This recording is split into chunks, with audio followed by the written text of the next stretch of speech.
Hi everyone, welcome to Kafinas tasty tales channel. இன்றைக்கி உளுந்து கூழ் எப்படி காய்ச்சறதுன்னு பார்க்கலாம். இது உளுந்து கூழ்னு சொல்லலாம். வெறும் சால்ட் மட்டும் போட்டு சாப்பிட்டா, அதிலே ஸ்வீட் போட்டு நெய், முந்திரி பருப்பு, திராட்சை, பாதாம் எல்லாம் போட்டு நம்ம ஃப்ரை பண்ணி அதை தாளித்து சாப்பிட்டா அது பாயாசம். எப்படி வேணாலும் சாப்பிட்லாம். இது வீட்டிலையே நாங்கள் காய வச்சு வறுத்து அரைச்சி வச்சுருக்கோம் இந்த பவுட்ரை. இப்போ இன்றைக்கி நான் 2 கரண்டி போட்டிருக்கேன். இது 4 பேருக்கு சர்வ் பண்ணலாம். 2 கரண்டி மாவு போட்டிருக்கேன் இந்த கரண்டினால். தண்ணி நீங்கள் அதை மிக்ஸ் பண்ணி நம்ம எப்படி கோதுமை மாவுக்கெல்லாம் கலக்கிப்போமோ அந்த மாதிரி நீங்கள் மிக்ஸ் பண்ணி போட்டுக்கோங்க. எனக்கு தெரிஞ்சு ஒரு 2 கரண்டி மாவுக்கு நீங்கள் 1 செம்பு தண்ணி ஊற்றினா கரெக்டாக இருக்கும்.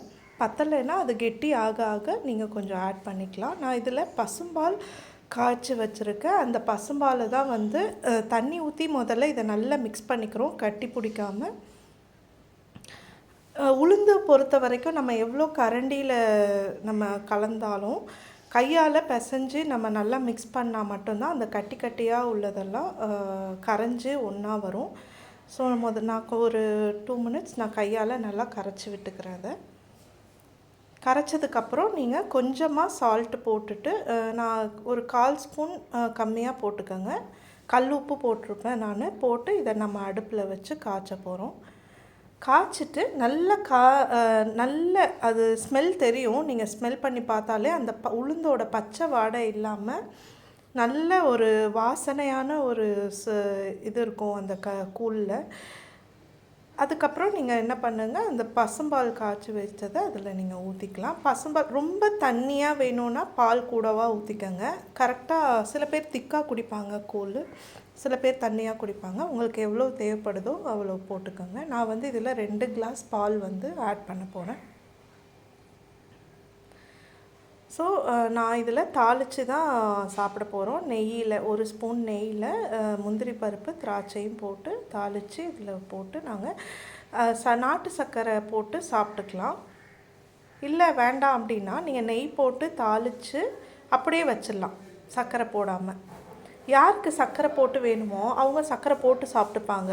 வேண்டாங்கிறவங்க அப்படியே சாப்பிட்டுப்பாங்க. ஏன்னா ஆல்ரெடி அதில் நம்ம சால்ட்டு கொஞ்சம் ஆட் பண்ணிக்கிறோம். கூட சால்ட் வேணுங்கிறவங்க அப்படி ஆட் பண்ணி சாப்பிட்டுக்கலாம். ஸோ 2 in 1ங்கிற மாதிரி நீங்கள் இதில் சர்க்கரையே சேர்க்கக்கூடாது, அப்படியே காய்ச்சி வச்சிடணும். சாப்பிடும்போது யாருக்கு எது வேணுமோ அதை ஆட் பண்ணி சாப்பிட்டுக்கலாம். ஸோ நல்ல இதை ஹையில் வச்சு அது கொதி வர வரைக்கும் நம்ம மிக்ஸ் பண்ணிகிட்டே இருக்கணும். ஒரு 2 மினிட்ஸ் இல்லை 1 மினிட் கூட நம்ம டக்குன்னு விட்டுட்டோன்னா அதில் நிறைய கட்டி கட்டியாக ஆகிடும். ஸோ நம்ம அதை மிக்ஸ் பண்ணிகிட்டே இருக்கணும் இடைக்கிட. இன்னும் கொஞ்சம் தண்ணி பத்தலை, ஸோ நான் தண்ணி கொஞ்சம் ஆட் பண்ணியிருக்கேன். ரொம்ப திக்காக இல்லாமல் ஓரளவுக்கு கொஞ்சம் தண்ணியாக இருந்துச்சுன்னா அடி பிடிக்காது, அந்த கட்டி பிடிக்காமல் நல்லா இருக்கும் உங்களுக்கு கூழ். நல்ல கொதி வரட்டும். கொதி வந்ததுக்கப்புறம் நீங்கள் அந்த அடுப்பை சிம்மில் வச்சுடுங்க. ஸோ சிம்மில் வச்சதுக்கப்புறம் ஒரு 15 மினிட்ஸ் ஆகுது அது வேகணும். இல்லைன்னா அந்த உளுந்தோட ஸ்மெல் இருக்கும். வேகாமல் சாப்பிட்டா வயிற்றுக்கு ஒத்துக்காது. அதனால் நீங்கள் சிம்மில் வச்சு பெரிய அடுப்பில் வைக்காதீங்க, சின்ன கேஸில் வச்சுருங்க. ஸோ சின்ன இதில் வச்சிங்கன்னா அந்த கட்டி பிடிக்காமல் அது பாட்டுக்கு வெந்துட்டுருக்கும் ஒரு 15 மினிட்ஸ்க்கு. ஸோ கால்சியம் குறைபாடு அதிகமாக இருக்கிறவங்க இதை எடுத்துக்கலாம். மூட்டு வலி, முதுகு வலி, அடிக்கடி ரொம்ப சோர்ந்து போகிறது, இந்த மாதிரியெல்லாம் இருந்துச்சுன்னா நீங்கள் இந்த கூழை டெய்லி சாப்பிட்ணுன்னு அவசியம் இல்லை. நாங்கள் பார்த்திங்கன்னா வீக்லி 2 days, ஆனால் அதை தான் பிரேக்ஃபாஸ்ட்டாக நிறைய சாப்பிடுவோம். ஒரு பவுல் ஃபுல்லாக குடிச்சிருவோம் காலையில். ஸோ யாருக்கு சர்க்கரை வேணுமோ அவங்க போட்டுக்குவாங்க. எங்கள் வீட்டிலே அப்படி தான். நான் பார்த்திங்கன்னா சுகர் ஆட் பண்ணாமல் தான் சாப்பிடுவேன். எனக்கு அப்படி சாப்பிட்டா தான் பிடிக்கும். எல்லாமே சத்து மாவு கஞ்சி, உளுந்து கஞ்சி, ஓட்ஸு எல்லாமே நான் சுகர் ஆட் பண்ணாமல் சால்ட்டு லைட்டாக போட்டு அப்படி தான் குடிப்பேன். மற்றவங்க எல்லோரும் பார்த்திங்கன்னா நாட்டு சர்க்கரை ஆட் பண்ணி சாப்பிடுவாங்க. இப்போ இது கொதி வந்துடுச்சு. உப்பு கொஞ்சம் போட்டுக்கிறோம். அதை சிம்மில் வந்து இன்னொரு அடுப்பில் மாற்றி வச்சிடலாம், சின்ன அடுப்பில். ஏன்னா பெரிய அடுப்பில் பபிள்ஸ் வந்து அப்படியே வெளியிலலாம் தெறிக்க ஆரம்பிச்சிடும், நம்ம கொஞ்சம் கெட்டியாக அதை வந்து காய்ச்சறதுனால. ஏன்னா பால் ஊற்றணும் இல்லையா, பால் 2 கிளாஸ் ஊற்றணும் அப்படின்னா கொஞ்சம் கெட்டியாக இருந்தால் தான் பால் ஊற்றவும் கன்சிஸ்டன்சி கரெக்டாக இருக்கும்.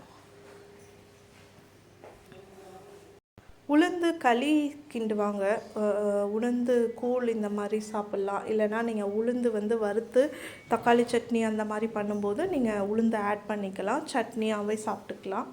எப்படி வேணாலும் நம்ம சாப்பிட்டுக்கலாம். இல்லைனா உளுந்து நிறைய நீங்கள் வச்சுட்டு தாளிப்பு பண்ணும்போது நீங்கள் அஞ்சரை பெட்டியில் வச்சு தாளிப்பு பண்ணும்போது ஒரு ஸ்பூன் எல்லாத்துலேயுமே உளுந்து ஆட் பண்ணிக்கலாம். எப்படிலாம் ஆட் பண்ண முடியுமோ அந்த மாதிரி. நிறைய பேர் உளுந்து வடை சாப்பிடுவாங்க அடிக்கடி. அது ஆயிலுங்கிறதுனால அது நிறைய பேர் சாப்பிட மாட்டாங்க, ரைட். சர்டைன் ஏஜ் பீப்புள் மட்டும்தான் வடையெல்லாம் டெய்லி சாப்பிடுவாங்க. ஸோ இதுனா வந்து உங்களுக்கு ரொம்ப ஹெல்த்தியாகவும் இருக்கும். இப்போ பசும்பால் நம்ம இதில் ஊற்றுறோம், நான் சொன்ன மாதிரி ரொம்ப ஹெல்த்தியாகவும் இருக்கும். உங்களுக்கு டைஜஷனும் சீக்கிரமாக ஆகிடும்.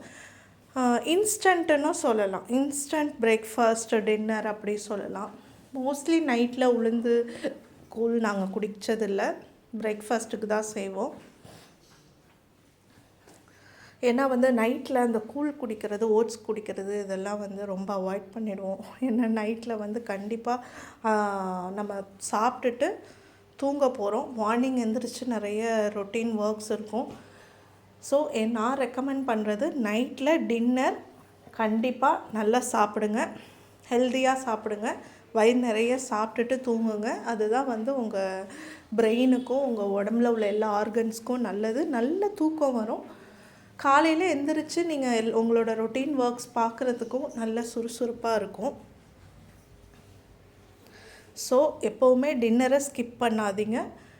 ஆல்சோ டின்னர் வந்து சொல்லுவாங்க 7 o'clock சாப்பிட்ருங்க அப்படின்னு சொல்லி. பட் அது எல்லாராலையும் ஃபாலோ பண்ண முடியுமான்னு எனக்கு தெரியல. Maximum 9 o'clock சாப்பிட்ருங்க. ஏன்னா அதுக்கு மேலே ஆச்சுன்னா உங்களுக்கு தூங்க முடியாது, உங்களோட ஸ்லீப் டைம் வந்து டிஸ்டர்ப் ஆகும். ஸோ இப்போ இது ரெடி ஆகிடுச்சு. நம்ம இதை இறக்கிட்டு தனியாக கடாய் வச்சு அதில் நெய், முந்திரி பருப்பு, திராட்சை, வேறு என்னென்ன சீட் நீங்கள் வந்து பம்கின் சீட்ஸ், வேறு சன்ஃப்ளவர் சீட்ஸ், இந்த மாதிரி சீட்ஸ் என்னென்னலாம் கிடைக்குதோ நீங்கள் எல்லாமே வாங்கி ஸ்டோர் பண்ணி வச்சுக்கலாம். இந்த தாளிப்பு பண்ணும்போது ஸ்வீட்ஸ்க்காக இருந்தாலும் சரி, இல்லை காரமாக நீங்கள் சாம்பார், குழம்பு, இல்லை பொரியல் எது செஞ்சாலும் நீங்கள் அதை வந்து கொஞ்சம் கொஞ்சம் போட்டு தாளித்து நீங்கள் போட்டுக்கலாம். உடம்புக்கும் நல்லது, அதே நேரத்தில் டேஸ்ட்டாகவும் இருக்கும். அதை எண்ணெயில் வறுத்து நீங்கள் டிஷ்ஷில் ஆட் பண்ணும்போது. எள்ளு கூட நான் அடிக்கடி சொல்லுவேன் அதிகமாக ஆட் பண்ணிக்கோங்க அப்படின்னு. இன்றைக்கி இதில் நான் வெறும் முந்திரி பருப்பு, திராட்சை மட்டும்தான் போட போகிறேன். ஏன்னா ஆல்ரெடி லஞ்சுக்கு ரெடி பண்ணுற பொரியலில் நான் மற்ற எல்லா சீட்ஸும் ஆட் பண்ண போகிறேன். ஸோ பால் ஊற்றி நம்ம ஒரு 5 minutes இல்லை ஒரு கொதி வர வரைக்கும் கொஞ்சம் காய்ச்சிக்கணும். அப்போ தான் எல்லாமே மிக்ஸ் ஆகும் அதில். ஸோ இப்போ இதை இறக்கி வச்சுக்கலாம் கீழே.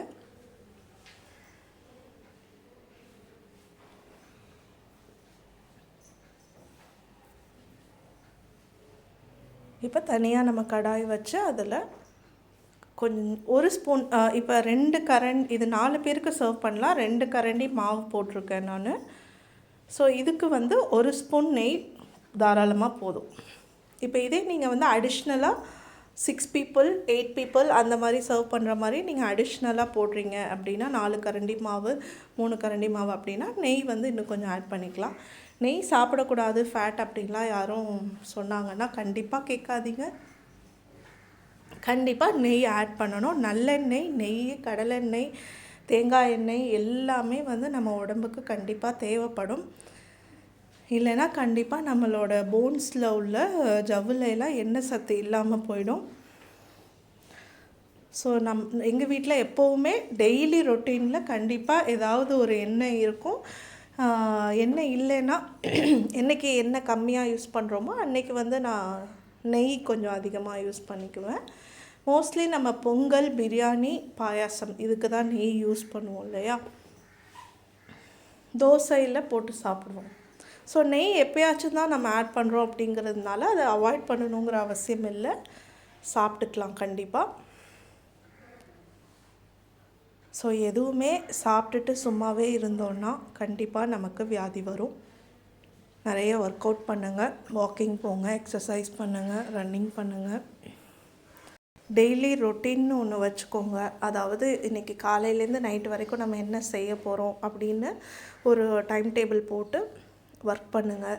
ஸோ ஏதாவது நம்ம பிஸியாக இருந்தோன்னா நம்ம எவ்வளோ வேணாலும் சாப்பிட்லாம், கண்டிப்பாக டைஜஸ்ட் ஆகிடும், ஃபேட் சேராது. ஸோ நம்ம என்றைக்காவது லேசியாக ஒர்க் இல்லாமல் சும்மா இருக்கோம் அப்படின்னா அப்போ நீங்கள் அதுக்கேற்ற மாதிரி உங்களோட டயட்டை வந்து நீங்கள் கண்ட்ரோல் பண்ணிக்கோங்க, இல்லைன்னா மேனேஜ் பண்ணிக்கோங்க. என்ன சாப்பிட்ணும் அப்படிங்கிறத நீங்கள் பார்த்து சாப்பிட்டுக்கோங்க. ரெடி ஆகிடுச்சு உளுந்து கஞ்சி. தேங்க்யூ ஸோ மச் ஃபார் வாட்சிங்.